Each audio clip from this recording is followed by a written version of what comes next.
Move over, Emily. That seat's not for you. The words hit me harder than a slap. I froze halfway to my chair, the one I'd sat in every family dinner for years, right next to my grandfather. My mother's hand brushed across the back of the chair, her smile sharp as glass. "It's for Lauren now," she added, tilting her head toward my brother's wife. "Before we begin, drop a comment and tell us where are you from and from which city you're watching our videos. And after watching the whole video, don't forget to tell us, what would you do in this situation? Be honest. Tell me in the comments below. We read every comment. Let's begin." The entire table shifted uncomfortably. Plates clinked, silverware rattled, but no one spoke up for me. My brother Daniel smirked like it was nothing. His wife Lauren gave me that pitying little smile, the kind that dripped superiority. "You don't belong there," my father muttered under his breath, sipping his wine without even looking at me. The words twisted in my chest, crushing me. Not belong? In my own family? My throat tightened, but I forced myself to swallow it down.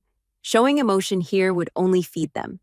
"I see," I said quietly, gripping the strap of my purse so hard it dug into my palm. "Enjoy your dinner." I turned, heart hammering, humiliation burning my skin as I walked toward the door. Every step away from that table felt like 1,000 knives. I could hear them start to laugh, small whispers circling the table like vultures. Just as my hand touched the door handle, a voice cut through the noise, deep, firm, commanding. "Emily!" Grandpa's voice. The room fell silent. Forks stopped midair. Wine glasses froze inches from lips. My hand trembled against the brass handle as I turned slightly, meeting his eyes. "Come back here," he said, his face stern but his eyes blazing with something none of them understood. "Dad," my father began, but Grandpa raised one hand, silencing him instantly. "Actually," Grandpa continued, his voice echoing across the dining room, "Emily owns this house." The air shattered like glass. Chairs scraped back, mouths dropped open. My brother choked on his wine. Lauren blinked rapidly, and my mother went pale. I just stood there, stunned, heart pounding so hard it hurt. Grandpa leaned forward, resting his hands on the table. "And maybe it's time you all started treating her like the one who kept this family afloat when none of you were looking." The silence that followed was thick enough to suffocate. For a heartbeat, nobody moved. The chandelier hummed, and the roast on the table sent up curls of steam, like nothing explosive had just happened. My mother found her voice first. "Dad, that's ridiculous. You're confused." Grandpa stood, slow but steady, and slid a thick manila envelope from under his chair. He'd brought it on purpose. "Confused?" He tapped the envelope. "County records don't get confused." He beckoned me with 2 fingers. I walked back in, pulse still racing, and took the spot I'd been denied. Lauren's manicured hand hovered over the back of the chair for a second too long before she let go, stepping aside like someone had nudged her off stage. Daniel's jaw clenched. My father stared at his glass as if there was a trap door inside it. "Sit, Emily," Grandpa said, and his voice softened. "You won't be leaving your own table." I lowered myself into the seat. The chair felt different now, heavy, solid, anchoring.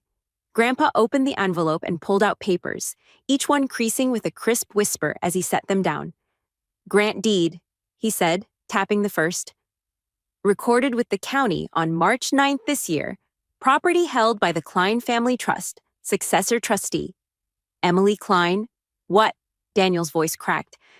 "You put her in charge of the trust?" Grandpa didn't flinch. "No, son. I kept the house safe by doing what your parents refused to do. Pay attention." My mother let out a brittle laugh. "This is outrageous. You can't just—" "I can, because I did." He slid another page forward. Delinquent taxes paid last winter. Past due line of credit for the roof repairs brought current. Insurance reinstated after your father missed 2 payments. And see this? He held up a bank printout with highlighted lines. "That autopay isn't my account. Emily set it up." Every eye at the table snapped to me like I'd suddenly grown taller. Heat flooded my cheeks, but I kept my voice even. I didn't want the house at risk. When the cancellation notice came, I called the insurer. It was 30 minutes from lapse. "You never told us," my father said, like the betrayal was mine. I told Mom, I replied, turning to her. 2 months ago, you were busy with guests. Her lips thinned. Daniel leaned forward, elbows hitting the table, pushing a bread plate into the runner. So you played hero, what, for points? To embarrass us tonight?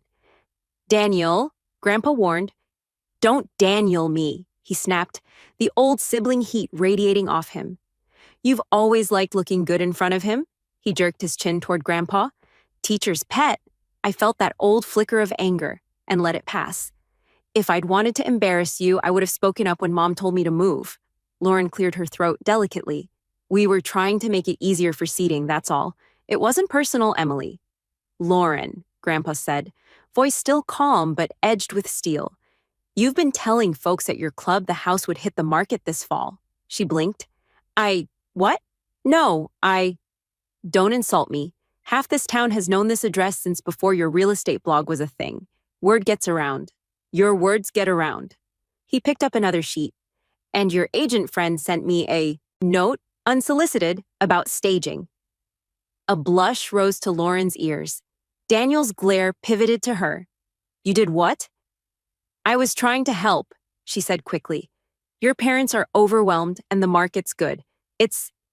This is my home, Grandpa said, and the room stilled again. He looked at me. And she's the one who kept it that way. Not you. Not any of you. My father finally looked up. Why her?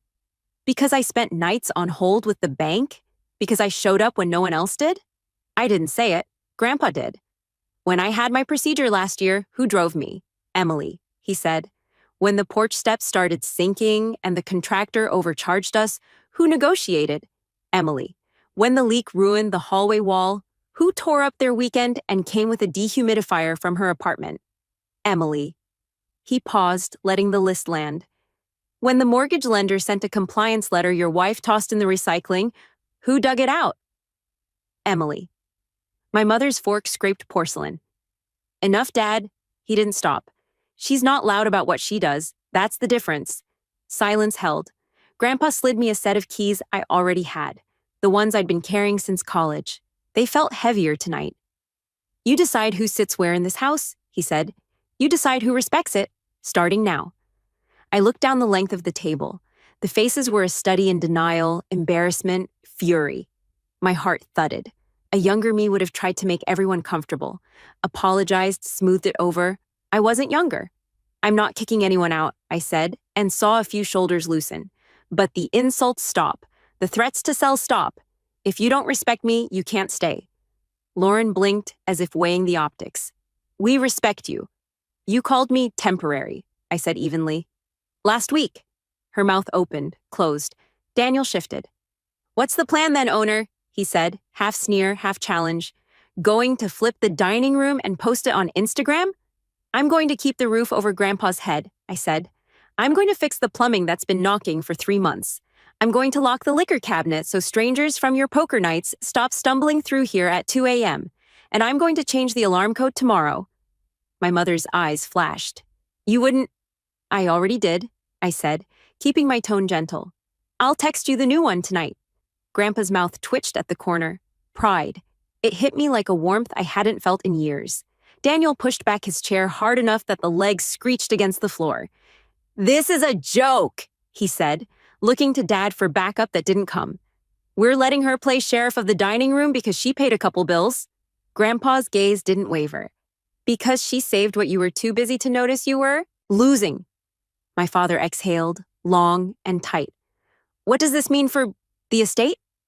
It means what it says, Grandpa replied. The trust gives her authority. There's a care plan, one she drafted with me, that keeps me here, keeps the house intact, and keeps all of you from carving it up like a roast while I'm still breathing. I took a breath, felt the edges of the room sharpen. Dinner's cold, I said softer. Can we sit down and eat? Or does anyone need to leave before we do? No one moved. Then, one by one, chairs eased back toward the table.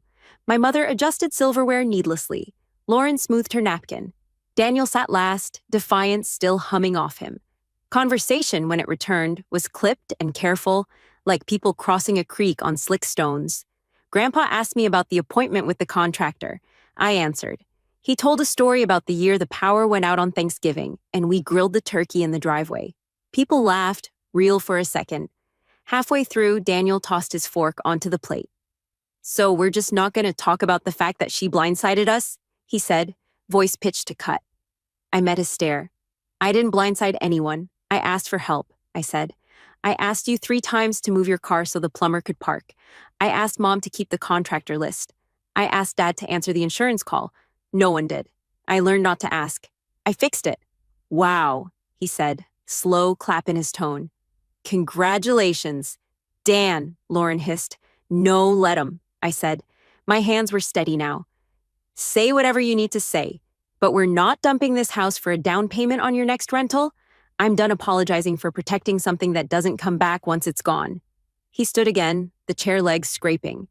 "I don't have to sit here and get lectured." "You don't," I said. "You also don't get to show up with a photographer and stage Grandpa's bedroom like a hotel. That ends now." Grandpa placed his palm on the table, veins like blue ropes under papery skin. "Daniel, stay," he said, quiet and firm. "Eat." Daniel didn't move for a long beat. Then he sat. The air loosened by a degree. When the plates were cleared, I gathered the paperwork and slid it back into the envelope. Grandpa handed me a pen. On the back of a receipt that had fallen out, a hardware store, my handwriting. I wrote 3 times: respect, safety, boundaries. I slid it toward the middle of the table. "These are my rules," I said simply. "For this house. For me." My mother glanced at the words, something complicated flickering across her face, pride trying to push past stubbornness and shame. She looked at Grandpa, then at me. "What happens next?" she asked, voice smaller than I'm used to hearing it. I stood, the keys cool in my fist. "Tomorrow morning at 10, I said. "The contractor's coming to check the back deck. Be here or don't. But if you are here, come ready to help." I felt the room absorb it, the unfamiliar shape of me, not bending. As I reached the archway, Grandpa's voice followed once more, gentler now. "One more thing," he said, eyes warm. "Emily, bring the blue box from my dresser after dinner." My heart dipped. The blue box? He hadn't opened that in years. "What's in it?" Daniel said, suspicion rekindling.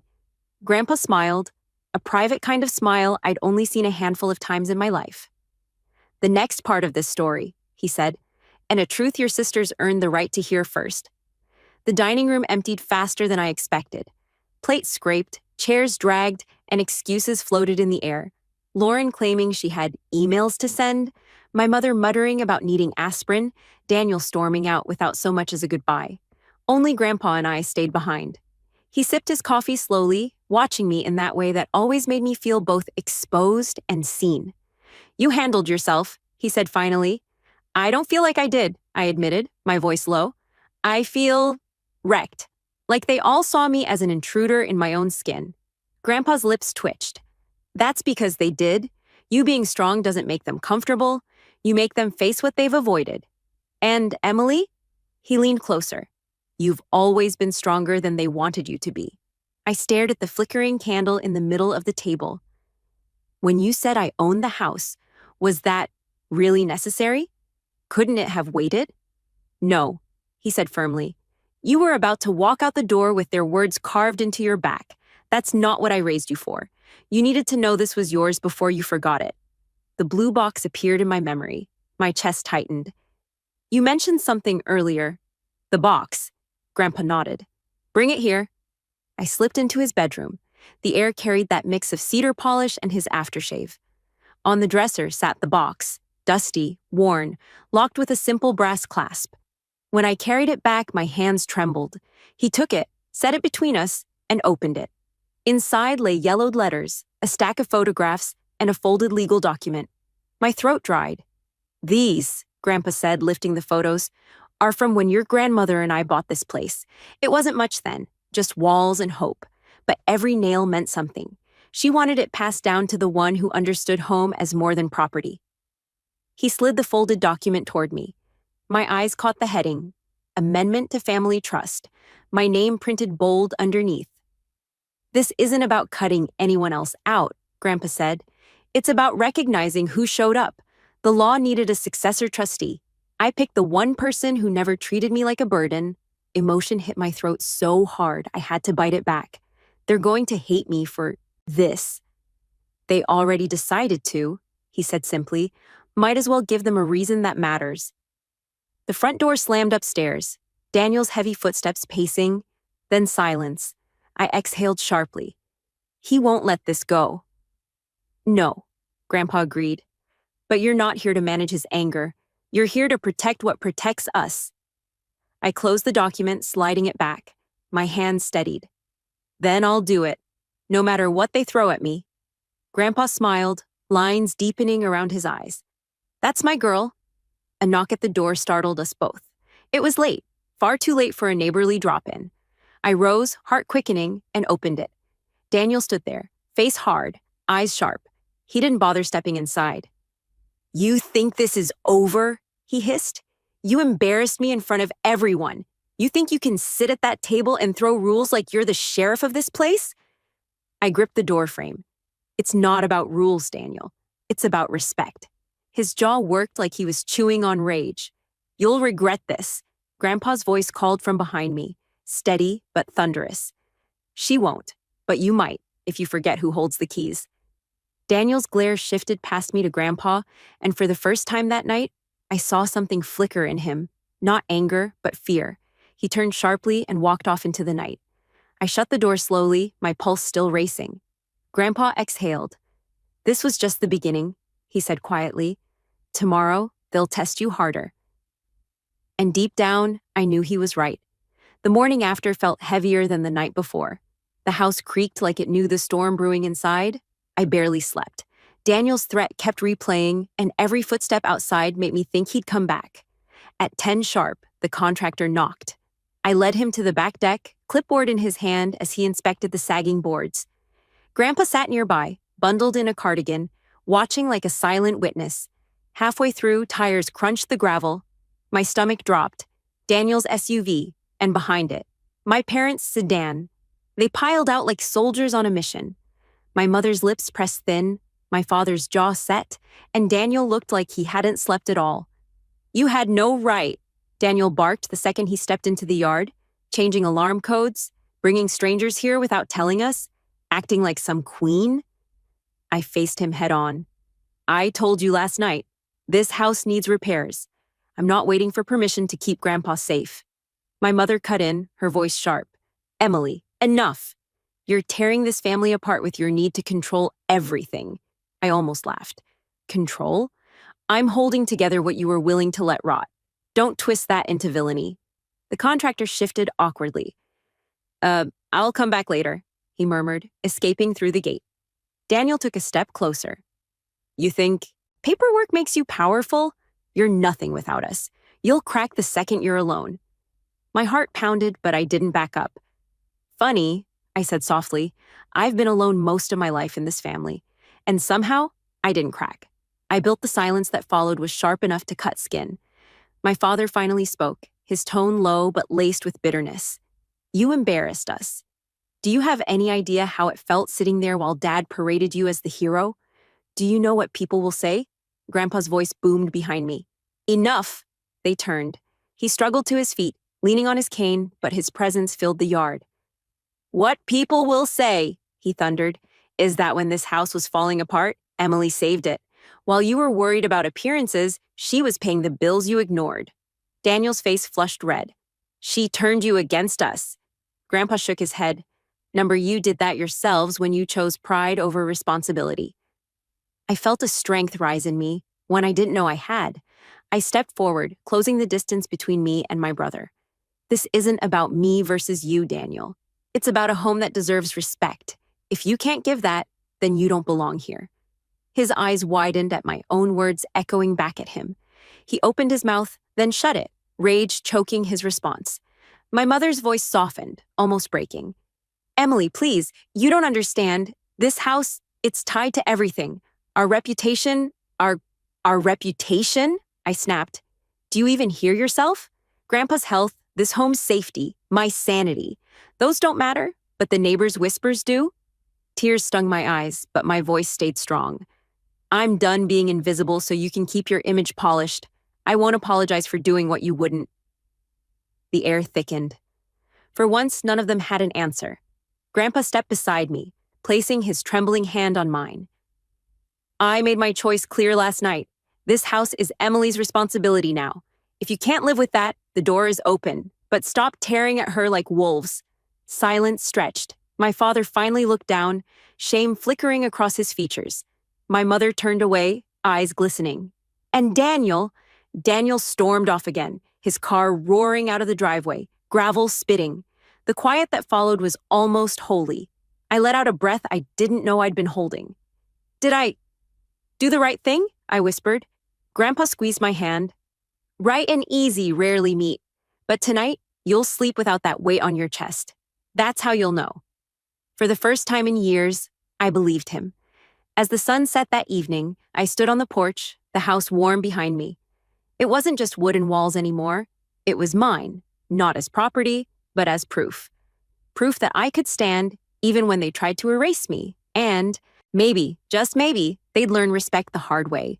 But even if they didn't, I was finally done begging for it.